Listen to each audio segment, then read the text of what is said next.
Welcome student. અગાઉ આપણે Indian economics સબ્જેક્ટમાં question number 3 ભારતની વર્તમાન આર્થિક નીતિ વિશે ચર્ચા કરી હતી, એટલે કે તાજેતરની 1991ની આર્થિક નીતિ વિશે સમજાવો. આજના લેક્ચરમાં આપણે 1991ની ઔદ્યોગિક નીતિમાં આવેલા ફેરફારો જણાવો કે 1991 પહેલાં અને 1991 પછી આપણા દેશની આર્થિક નીતિમાં કેવા કેવા પરિવર્તનો કે કેવા ફેરફારો છે આવ્યા છે. તો આની પહેલાંનો જે ક્વેશ્ચન આપણે જોયો હતો કે તાજેતરની ઔદ્યોગિક નીતિ વિશે સમજાવો, એ તો આઈએમપી છે જ તે, પણ આ પ્રશ્ન તે આઈએમપી છે.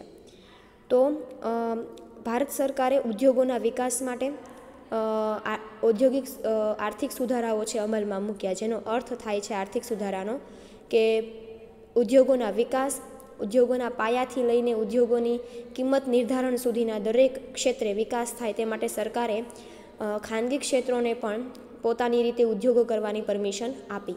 એટલે કે અમુક ઉદ્યોગોને પોતાની માલિકીને રાખ્યા સરકારે, જ્યારે અમુક ઉદ્યોગો છે એને સરકારે શું કર્યું, સંપૂર્ણપણે ખાનગી ક્ષેત્રને સોંપી દીધા. એટલે કે તે ઉદ્યોગ માટે ખાનગી ક્ષેત્રોએ પોતાનો ઉદ્યોગ શરૂ કરવો હોય તો સરકારની પરવાનગી લેવાની કે લાયસન્સ લેવાની જરૂર પડતી નથી. અમુક 18 ઉદ્યોગો આપણે અગાઉના લેક્ચરમાં જોયું કે 18 ઉદ્યોગો સિવાયના કોઈપણ ઉદ્યોગોને ખાનગી ક્ષેત્રે સરકાર પાસેથી લાયસન્સ લેવાની કે શરૂ કરવાની પરવાનગી છે એ લેવી પડતી નથી. તો આવી જ રીતે કે 1991 પછીની ઔદ્યોગિક નીતિમાં કયા ફેરફારો છે એ આવ્યા છે. તો 1991ની ઔદ્યોગિક નીતિમાં ઔદ્યોગિક ક્ષેત્રે માળખાગત પરિવર્તનો થયા છે અને આ નીતિના અમલમાં દેશના વિકાસને જરૂરિયાત પડે નવી ઔદ્યોગિક નીતિ વખતે ફેરફારો લાવી ઘણા વર્ષો વીતી ગયા. વર્તમાન સમયમાં ઔદ્યોગિક નીતિ વિશે પૂરી જાણકારી મળી શકે નહીં, તેથી છેલ્લા કેટલાક વર્ષો દરમિયાન ઔદ્યોગિક નીતિમાં ફેરફારો થયા છે. કયા ફેરફારો થયા? તો કે પહેલું, ઔદ્યોગિક લાયસન્સમાંથી મુક્તિ. સરકારે શું કર્યું તો કે ઔદ્યોગિક લાયસન્સ એટલે ઉદ્યોગ 1991ની નીતિમાં 18 જેટલા મુખ્ય ઉદ્યોગોને બાદ કરતા અન્ય બધા જ ઉદ્યોગોમાંથી લાયસન્સ છે એ મુક્ત કરવામાં આવ્યું. તેથી લાયસન્સ જેટલા બીજા ઉદ્યોગોને લાયસન્સમાંથી મુક્ત કરવામાં આવ્યા, પરંતુ 14 ઉદ્યોગોને મેળવવાની આવશ્યકતામાંથી મુક્ત ઔદ્યોગિક સંખ્યા થઈ. શું કહે છે તો કે ભાઈ સરકારે શું કર્યું તો કે ભાઈ સરકારે 1991 પછી 18 ઉદ્યોગો સિવાયના, ઉપર આપણે અગાઉના ક્વેશ્ચનમાં આપણે જોયું હતું કે 18 ઉદ્યોગોમાં કયા ઉદ્યોગો છે એ આવે છે, તો એ ઉપર આપણે જોઈ લીધું હતું અગાઉના ક્વેશ્ચનમાં. તો એ 18 ઉદ્યોગો સિવાયના દરેક ઉદ્યોગો માટે સરકારે છે એ લાયસન્સ પ્રથા શું કરી, નાબૂદ કરી નાખી. એટલે કે સરકારે એવું કીધું કે ભાઈ આની સિવાયના જો કોઈ પણ ઉદ્યોગ તમારે શરૂ કરવા હોય 18 ઉદ્યોગ સિવાયના, તો તમારે છે એ લાયસન્સ મેળવવું પડતું નથી. તમારે વગર લાયસન્સે એ ઉદ્યોગો છે એ તમે શરૂ કરી શકો છો. એટલે કે એ 18 ઉદ્યોગો સિવાયના કોઈપણ ઉદ્યોગો માટે સરકારે લાયસન્સ પ્રથા છે એ શું કરી નાખી, નાબૂદ કરી નાખી. હવે એ 18 ઉદ્યોગોમાં કેવું થયું કે હવે 2002માં 5 ઉદ્યોગો માટે જ લાયસન્સ મેળવવાની જરૂર રહી. 1991માં 18 ઉદ્યોગો માટે તમારે લાયસન્સ મેળવવા પડતા હતા, પરંતુ 2002માં જે સુધારો થયો, નવો સુધારો ઉમેરો થયો, તેમાં માત્ર 5 જ ઉદ્યોગો માટે લાયસન્સ લેવાની જરૂર છે એ રહી. કયું? આલ્કોહોલ પીણા એટલે કે દારૂ, ઔદ્યોગિક સંરક્ષણના અંગેના સાધનો, સિગરેટ, તમાકુ દ્વારા ઉત્પાદિત થતી વિસ્ફોટક અને તેને લગતી સામગ્રી અને જોખમી રસાયણો. આટલા ઉદ્યોગો તમારે છે, આટલા ઉદ્યોગ માટે તમારે છે લાયસન્સ મેળવવાનું છે. બાકી કોઈ પણ ઉદ્યોગ માટે તમારે લાયસન્સ મેળવવાની જરૂર રહેતી નથી. બીજું છે વિદેશી મૂડીરોકાણની સીમામાં પરિવર્તન.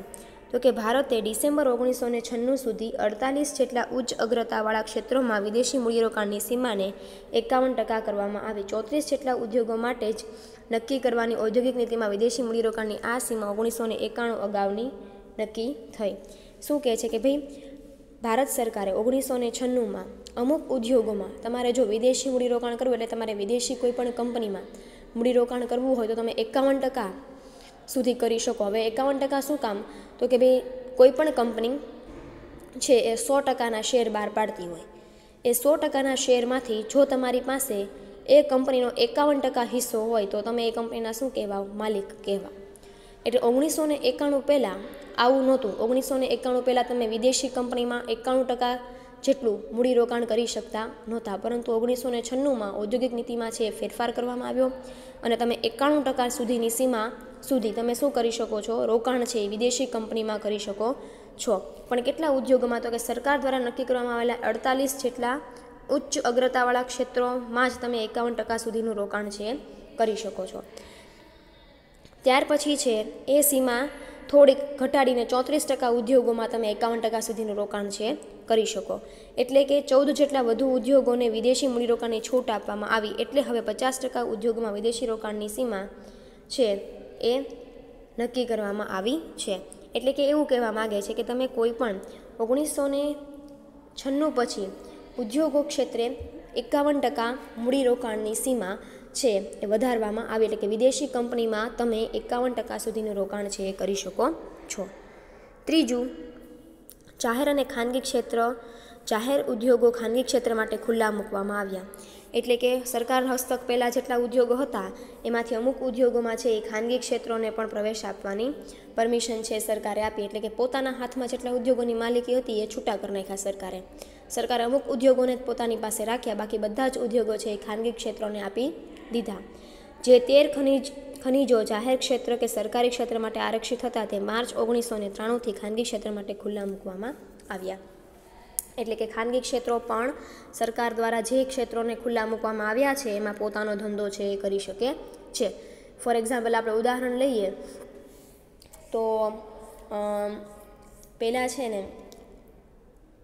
દારૂના એના બધા ઉદ્યોગોને જે ધંધા હતા સંરક્ષણના, ખાસ તો સંરક્ષણ માટેના સાધનો, જેમ કે મિસાઇલ છે, પછી જોખમી રસાયણો છે, આ બધા ઉદ્યોગો છે એની માલિકી પહેલાં કોની હતી? સરકારની હતી. કે સરકારની પરમિશન વગર તમે આ ઉદ્યોગ છે એ શરૂ ન કરી શકો.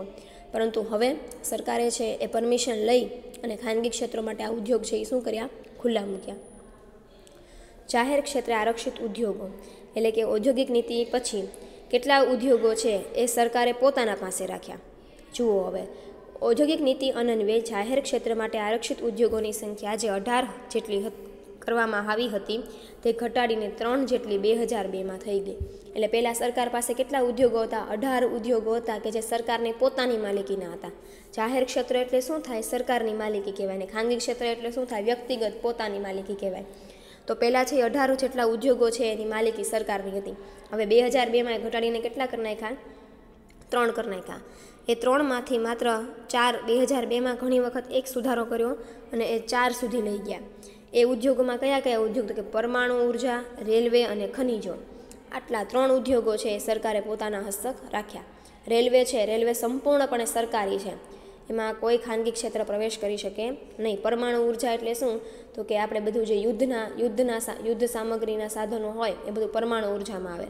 અને ખનીજો એટલે કે સોનું, ચાંદી, જે કોઈ પણ પેટ્રોલિયમ છે એની બધી પેદાશો છે એ ખનીજોમાં આવે. તો આમ સરકારે જાહેર ક્ષેત્રો માટે 3 જ ઉદ્યોગો વર્ષ 2002 સુધીમાં પોતાની પાસે રાખ્યા. બાકી દરેક ઉદ્યોગોમાં ખાનગી ક્ષેત્રો છે એ પોતાની રીતે પોતાનો ધંધો કરી શકે છે. પછી છે ઉત્પાદન કર તથા આયાતમાં ઘટાડો. તો કે ભાઈ જે સરકારે આયાત નિકાસ દરમિયાન જે કાંઈ પણ ખર્ચ થતો હતો ઉદ્યોગોને પોતાનો માલ છે એ વિદેશમાં મોકલવા માટે આયાત નિકાસની જકાતમાં જે કાંઈ પણ વધારો હતો એમાં પણ સરકારે શું કર્યો? ઘટાડો કર્યો. ઉત્પાદન કર એટલે કે પ્રોડક્શન ઉત્પાદનના જે કર થતા હોય એ ઉત્પાદન કર અને આયાત જકાતમાં ઘટાડો કર્યો. એટલે કે સરકારે ઉત્પાદન માટેના સાધનોની કિંમત પણ ઘટાડી અને સરળ ઓછા ભાવે દરેક ખાનગી ક્ષેત્ર પણ પોતાનું ઉત્પાદન કરી શકે તેમજ જકાત આયાત નિકાસની જે જકાતો હતી એમાં પણ ઘટાડો કર્યો. છઠ્ઠું છે મૂડી લાભ પર કરમાં ઘટાડો. મૂડી બજારમાં વિદેશી મૂડીરોકાણના સ્તરને ઊંચું લાવવા માટે વિદેશી સંસ્થાગત રોકાણકારો માટે ટૂંકા ગાળાના મૂડી પર 30% જેટલા વળતર મુક્ત કરના દર નક્કી કરવામાં આવ્યા.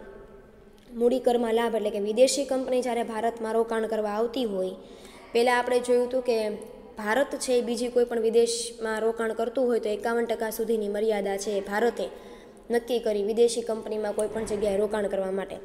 મૂડી કરમાં લાભ એટલે શું? તો કે જ્યારે વિદેશી કંપની ભારતમાં રોકાણ કરવા આવતી હોય ત્યારે વિદેશી મૂડી રોકાણના સ્તરને ઊંચું લઈ જવા માટે સરકારે શું કર્યું? ટૂંકા ગાળાની મૂડી ઉપર 30% જેટલું વળતર છે એ ઘટાડી નાખ્યું. એટલે કે 30% જેટલું વળતર છે એ એટલું આપણે ચૂકવવાનું થાય. કોને? વિદેશી કંપનીઓને. ઇન શોર્ટ એવું કહેવા માગે છે કે વિદેશી મૂડીરોકાણને વધારવા માટે સરકારે વ્યાજ દરમાં શું કર્યો? ઘટાડો કર્યો. 7મું કોર્પોરેટ રોકાણકર્તાઓને લાભ. કોર્પોરેટ દ્વારા રોકાણકર્તાઓને ઋણ આપવાની સીમા વધારીને 5 કરોડ કરવામાં આવી. તેથી વધતી જતી હરીફાઈનો તેઓ ઉચિત લાભ રોકાણકારોને પોતાની બેંકની પસંદગી કરવામાં વધુ સરળતા રહે અને લાભ ઉઠાવી શકે. શું રોકાણકર્તાઓને લાભ એટલે કે જે લોકો બેંક ક્ષેત્રે રોકાણ ઊભું કરતા હોય કે ઋણ ઊભું કરતા હોય એ લોકો માટે સરકારે સીમા વધારીને કેટલા કરોડ કરી? 5 કરોડ કરી. એટલે કે શું કામ? તો કે ભાઈ લોકોને, રોકાણકર્તાઓને વર્તમાન સમયનો લાભ છે મળી રહે એટલા માટે. નવા ઉદ્યોગ તથા વીજળી ઉત્પાદન માટે છૂટછાટ. તો કે ભાઈ સરકારે શું કર્યું? સરકારે ઉદ્યોગો માટે, નવા ઉદ્યોગની સ્થાપના કોઈ ઉદ્યોગ કરતું હોય, ભારતના કોઈ પણ સ્થળે નવો ઉદ્યોગ શરૂ થતો હોય તો એને વર્ષ 2001 અને 2 સુધી 2002 અને 2માં એની જે કર ભરવાની જે મુદત છે એમાં છૂટછાટ આપીને કેટલા વર્ષ કરી? 5 વર્ષની છૂટછાટ છે એ આપવામાં આવી. એટલે કે સરકારે શું કર્યું? ઔદ્યોગિક દ્રષ્ટિએ જે કોઈ પણ પોતાનો નવો ઉદ્યોગ શરૂ કરવા માગતા હોય, જો એ વર્ષ 2001 અને 2 પછી સ્થપાય તો એને 5 વર્ષ સુધી છે એ વીજળીના કરમાંથી છે મુક્તિ આપવામાં આવી. મૂડીરોકાણની પ્રક્રિયા છે સરળ કરવામાં આવી. તો કે ભાઈ તમે જ્યારે મૂડીરોકાણ કરતા હોય, ભારતમાં કરતા હો કે વિદેશમાં કરતા હો, એની સીમામાં પણ વધારો કરવામાં આવ્યો. અને એક રીતે જે પ્રક્રિયા છે આખી એને શું કરવામાં આવી? સરળ કરવામાં આવી. 90% મૂડીરોકાણમાં ઋણ હવે $માં મળી શકે છે. જો તમે વિદેશ મૂડીરોકાણ કરતા હો તો વિદેશી મૂડીરોકાણમાં પણ જે ટ્રાન્ઝેક્શન છે એ તમે ડોલરમાં 90% સુધીનું ટ્રાન્ઝેક્શન છે તમે ડોલરમાં કરી શકો છો. એટલે કે મૂડીરોકાણ એટલે શું? તો કે ભાઈ ભારતમાં તમે મૂડીરોકાણ કરતા હો તો એના માટેની પણ સરળતા કરી દેવામાં આવી. અને વિદેશમાં મૂડીરોકાણ કરતા હો તો એના માટે પણ તમને છે એ સરળતા કરી દેવામાં આવી. જથ્થાબંધ દવાઓ માટે લાયસન્સ પ્રથા રદ. 10મું, જ્યારે તમે કોઈપણ ઉદ્યોગમાં જથ્થાબંધ દવાનું ઉત્પાદન કરતા હો ત્યારે તમારે લાયસન્સ મેળવવાની જરૂર નથી. ફાર્માસ્યુટિકલ કંપની હોય કે જે દવાનું ઉત્પાદન કરતી હોય એને આ બાબત લાગુ પડે છે. અને એ બધા ઉદ્યોગો જ કહેવાય. એટલે અહીંયા દરેક ઉદ્યોગોની વાત કરવામાં આવશે. માત્ર કંપનીની જ વાત કરવામાં આવે એવું જરૂરી નથી. દરેક પ્રકારના ઉદ્યોગોની વાત કરવામાં આવશે. એટલે દવાના જે ઉદ્યોગો છે, લગભગ જથ્થાબંધ દવાનું જે લોકો ફાર્માસ્યુટિકલ કંપની ઉત્પાદન કરતી હોય એને પણ લાયસન્સમાંથી છે એ થોડા ઘણા અંશે છે છૂટછાટ આપવામાં આવી. દૂરસંચાર ક્ષેત્રે ઉદાર મૂડી રોકાણ. આધારભૂત દૂરસંચારની સેવાઓમાં ખાનગી ક્ષેત્રની ભાગીદારી તથા વિદેશી મૂડીરોકાણ માટે પરવાનગી આપવામાં આવી અને છૂટ આપવામાં આવી. વર્ષ 2004ના ઇતિહાસ ક્ષેત્રે ટેલિકોમ ક્ષેત્રે બજેટના 74% સુધીના રોકાણોમાં છૂટછાટ મળી. દૂરસંચાર એટલે શું? જે કાંઈ પણ આપણે ટેલિગ્રામ ને ટેલિફોન ને મોબાઈલની ફેસિલિટી જે આપણે વાપરીએ છીએ એના માટેની વાત છે. તો કે એમાં પણ ખાનગી ક્ષેત્રોને છે એ પોતાની રીતે પોતાનું નેટવર્ક ઊભું કરવાની પરમિશન છે આપવામાં આવી. દૂરસંચાર ક્ષેત્રે ઉદારીકરણ એટલે શું? તો કે ભાઈ જે કંપનીઓ પોતાનું કહેવાય ને કે ટેલિફોન ક્ષેત્રે કાર્ય કરતી હોય, જેમ પહેલાં છે એ BSNL એક જ સરકારની જે કંપની છે જે ટેલિફોનની સુવિધા આપતી હતી એ BSNL એક જ હતું. પરંતુ હવે દૂરસંચાર માટે તો કે ભાઈ ટેલિફોન ક્ષેત્રે હવે ઘણી બધી નવી કંપનીઓ છે એ ખાનગી ક્ષેત્રે પોતાની આ સુવિધા છે એ પૂરી પાડે છે.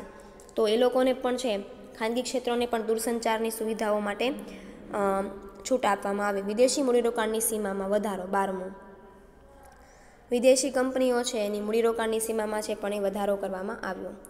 વિદેશી સંસ્થાગત રોકાણકર્તાઓ, બિનનિવાસી ભારતીયો તથા બિનનિવાસી ભારતીય કંપનીઓ દ્વારા કોઈપણ રૂઢિગત કંપનીમાં કુલ મૂડીરોકાણની સીમા 24% વધારીને વર્ષ 2001માં 40% કરવામાં આવી.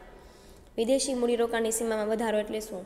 તો કે ભાઈ અહીંયા છે એ ખાસ કોની માટે વાત કરવામાં આવી છે કે જે વ્યક્તિ ભારતીય હોય અથવા તો જે વ્યક્તિ ભારતીય ન હોય. બિનનિવાસી ભારતીય એટલે શું? તો કે ભાઈ એ મૂળ અમેરિકાનો કે બીજા કોઈ પણ વિદેશનો હોય પરંતુ એ છેલ્લા 15-20 વર્ષથી ભારતમાં રહેતો હોય તો આવા જે રહેવાસી હોય એને બિનનિવાસી ભારતીય કહેવાય. તો આવા બિનનિવાસી ભારતીય રોકાણકારો માટે સરકારે મૂડીરોકાણની સીમા વધારી અને પહેલાં 24% હતી જે વર્ષ 2001માં કેટલી કરી? 40% કરી. એટલે કે એ વ્યક્તિ ભારતમાં પણ 40% સુધીનું રોકાણ છે એ કરી શકે છે. સાહસ મૂડી ફંડના રોકાણોમાં છૂટ.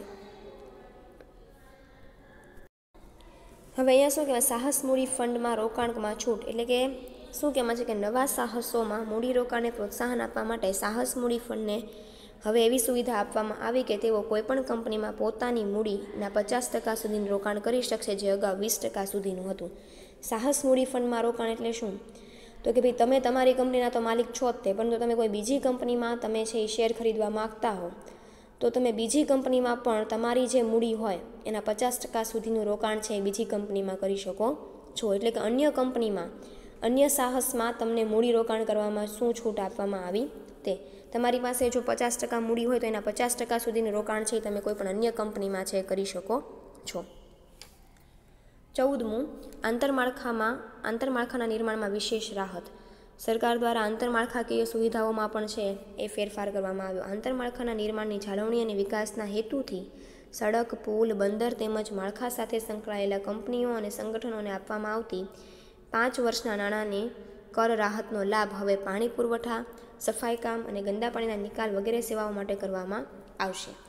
આંતરમાળખાકીય સુવિધા એટલે શું? રોડ છે, રસ્તા છે, પુલ છે, રેલવે છે, આ બધી સુવિધાઓ છે, સફાઈ કામ છે, ગટરની વ્યવસ્થા છે, આ બધી સુવિધાઓમાં પણ સરકારે શું કર્યા? ફેરફાર કર્યા. અને દરેક ઉદ્યોગોને આ સુવિધાઓ સરળતાથી મળી રહે એ માટે આ આંતરમાળખાકીય સુવિધાઓ માટે સરકારે કર રાહત છે એ આપી. 15મું છે લઘુ ઉદ્યોગોમાં મૂડીરોકાણની મર્યાદા. લઘુ ઉદ્યોગ એટલે નાના ઉદ્યોગોમાં.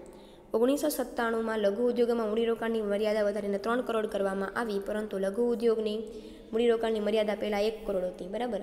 પહેલાં છે એ 1997માં છે એ 3 કરોડ રૂપિયા સુધીની મૂડીરોકાણની મર્યાદા હતી કે ભાઈ તમે લઘુ ઉદ્યોગ હોય, ગૃહ ઉદ્યોગ હોય, કોઈ પણ નાના પાયાના ઉદ્યોગો હોય તેમાં તમે 3 કરોડ સુધીનું રોકાણ છે કરી શકો. પરંતુ હવે આ 1999માં નાના પાયાના ઉદ્યોગોને ધ્યાનમાં રાખીને આ મર્યાદા ઘટાડીને કેટલી કરવામાં આવી? 1 કરોડ સુધીની કરવામાં આવી. એટલે કે હવે તમે કોઈ પણ નાના પાયાના ઉદ્યોગોમાં 1 કરોડની મર્યાદાથી તમારો નાના પાયાનો ધંધો છે એ શરૂ કરી શકો છો. અતિ લઘુ ઉદ્યોગોમાં એકમોના મૂડીરોકાણની મર્યાદામાં વૃદ્ધિ. તો કે 1997માં અતિ લઘુ ઉદ્યોગોમાં યંત્રો અને મૂડીરોકાણની મર્યાદા 5 લાખમાંથી વધારીને 25 લાખ કરવામાં આવી. હવે આ છે એ મર્યાદા કોના માટે? તો કે ભાઈ સરકાર લઘુ ઉદ્યોગોમાં છે એ ક્યાં સુધીની સહાય છે આપી શકે એ માટેની છે. કે 1997માં સાવ નાના પાયાના ઉદ્યોગો હોય એમાં સરકાર છે 3-5 લાખ સુધીની સહાય છે આપતી હતી. હવે છે એ સહાય વધારીને સરકારે કેટલી કરી? 1997 પછી 5 લાખની છે કરી નાખી છે.